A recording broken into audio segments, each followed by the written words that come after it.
از صبح تا شب اینجا میخوری و میخوابی و خودتو میلیسی. چه اضطرابی داری؟ 1 و 2 هم میکنم، یه وقتایی هم 3. خیلی خوب باشه، حالا اینا خیلی اضطراب داره؟ تو چه میفهمی درون من چه خبره؟ ظاهرمو نبین اینجوری آرام و ملایمم، درونم آشوبیه که بیا و ببین. زیر تک تک اون خورخورا 1000 جور استرس رو هم ریخته. چه استرسی داری؟ 1000 تا چیز. غذا بخورم یا نخورم، غذای خودم رو بخورم یا غذای تو رو بخورم، اصلا بخورم یا بخوابم، این وری بخوابم یا اون وری بخوابم، رو تخت بخوابم یا رو مبل بخوابم، اصلا بخوابم یا 1 کنم، 1 کنم یا 2 کنم، 2 کنم یا 3 کنم.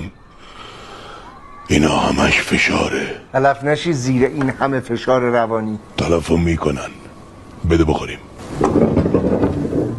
بفرمی. نوش نیشت.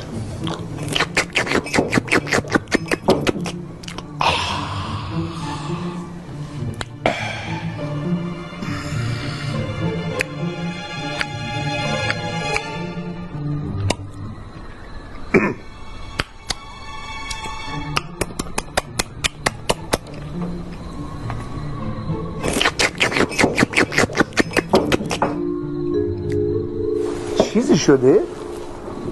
یه طعم عجیبی نداره؟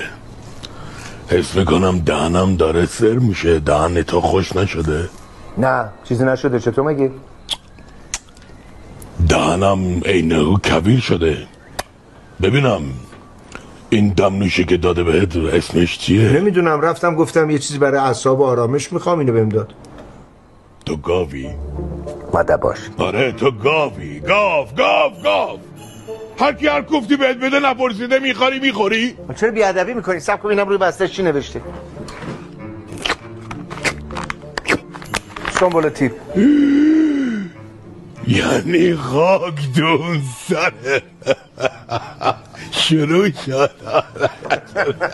چرا؟ سر پیری ساقی شدی واسه من؟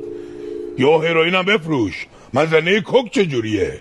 تریاک و لولی چند حساب میکنی با ما؟ چرا مزخرف میگی؟ رفتم عطاری اینو خریدم. میدونستی سنبال تیپ اثرش رو گربه ها چیه؟ مثل اثر علف رو آدم ها. اصلا بهش میگن علف گربه. وا من اصلا نمیدونستم. الان من اووردوز میکردم میمردم، تو جواب سعیده رو میدادی؟ من واقعا خبر نداشتم یه هم چیزی رو. باز حالا خوب زود فهمیدم زیاده روی نکردم. بابام همیشه میگفت تو سنبال بخور، نذار سنبال تو رو بخوره.